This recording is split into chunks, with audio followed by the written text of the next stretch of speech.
नमस्कार, मैं हूं आपके साथ सृष्टि शेखर पांडे और आप देख रहे हैं न्यूज़ 18 का digital platform.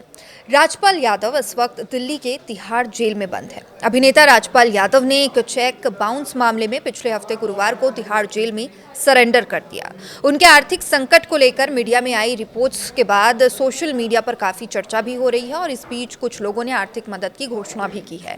Actor Sonu Sood ने अपने भविष्य के प्रोजेक्ट के लिए एक साइनिंग अमाउंट देने की जानकारी दी। वहीं लालू यादव के बेटे और जनशक्ति पार्टी के नेता तेज प्रताप यादव ने आर्थिक मदद का ऐलान किया। दरअसल दिल्ली हाईकोर्ट ने उन्हें आत्मसमर्पण के लिए 4 फरवरी तक का टाइम दिया था और 5 फरवरी को राजपाल तिहाड़ जेल पहुंचे। कोर्ट की कार्यवाही से पता चला कि राजपाल यादव के खिलाफ ये मामला फिल्म अता पता लापता से जुड़ा है। साल 2010 में मुरली प्रोजेक्ट्स प्राइवेट लिमिटेड नाम की कंपनी ने इस फिल्म के लिए करीब 5 करोड़ रुपए दिए थे। कोर्ट में कार्रवाई के मुताबिक फिल्म बॉक्स ऑफिस पर सफल नहीं रही और कथित तौर पर अभिनेता को आर्थिक नुकसान हुआ। वो कंपनी को ये पैसा वापस नहीं कर पाए।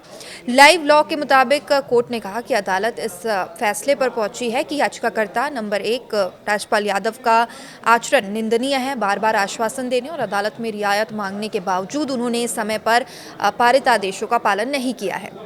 अब कर्ज के भुगतान के लिए कंपनी को दिए गए कई चेक बाउंस भी हो गए, जिसके कारण उनके खिलाफ मामला दर्ज किया गया। इसके बाद 2018 में दिल्ली की निचली अदालत में राजपाल यादव को दोषी ठहराते हुए 6 महीने की जेल की सजा सुनाई गई। बाद में ये जो मामला है वो दिल्ली के हाई कोर्ट तक जा पहुंचा, जहां पर सजा पर रोक भी लगाई गई थी और कोर्ट ने कहा था कि वो शिकायतकर्ता कंपनी को बकाया राशि का भुगतान करेंगे। अभिनेता ने कई बार भुगतान का आश्वासन दिया, लेकिन तय सीमा के भीतर उन्होंने पैसे जमा नहीं कराए। अब कोर्ट ने इसे गंभीरता से लेते हुए कहा कि बार बार दिए गए आश्वासनों का उल्लंघन किया गया और इसी आधार पर हाईकोर्ट ने आत्मसमर्पण करने का आदेश दिया था। राजपाल यादव के ऊपर चेक बाउंस का केस किया गया था और ये सज़ा नेगोशिएबल इंस्ट्रूमेंट एक्ट 1881 की धारा 138 के उल्लंघन के आरोप में दी गई थी। लेकिन जनवरी 2019 में सत्र न्यायालय ने भी इस फैसले को बरकरार रखा था। अब दिल्ली हाईकोर्ट ने 2024 में सज़ा पर रोक इस आश्वासन पर लगाया था कि कर्ज की रकम वापस कर दी जाएगी, लेकिन ऐसा नहीं हो पाया। राजपाल यादव ने दिसंबर 2025 और जनवरी 2026 में अदालत के सामने राशि चुकाने का आश्वासन दिया, लेकिन वो इसमें भी विफल हो गए। इसके बाद कोर्ट ने 4 फरवरी को सरेंडर करने के आदेश दिए। इससे पहले भी 2013 में झूठा हलफनामा दायर करने के एक मामले में राजपाल यादव को 3 दिसंबर से 6 दिसंबर तक तिहाड़ जेल भेजा गया था।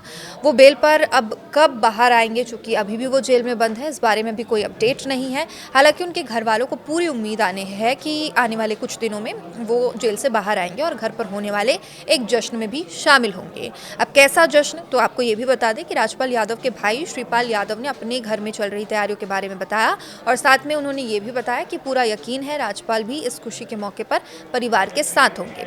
तो जो खुशी का मौका है वो भी आपको बता दें, राजपाल यादव के घर में जश्न की तैयारी चल रही है क्योंकि उनके बड़े भाई श्रीपाल यादव की बेटी की शादी है। उनके घर पर फिलहाल इसी की तैयारी जोरों पर है और उनके बड़े भाई श्रीपाल ने कहा कि हमारे मन में पूरा विश्वास है कि आजकल में वो अब बाहर आ जाएंगे और घर में हमारी बिटिया की शादी भी है, उसकी तैयारी भी अब पूरी हो गई है। पता नहीं ये पत्रकार असंतुष्ट होकर आ गया और उसने कह दिया कि घर में मायूसी है, ऐसा उनके भाई ने कहा। तो देखिए, श्रीपाल यादव ने कहा कि घर पर कोई मायूसी नहीं है और हम पूरे हौसले के साथ काम कर रहे हैं। मालूम है कि कल मेरा भाई जो है वो वापस आएगा और हम शादी के पूरे जश्न के साथ उनके साथ मनाएंगे और ऐसी कोई भी दिक्कत नहीं है किसी तरह की।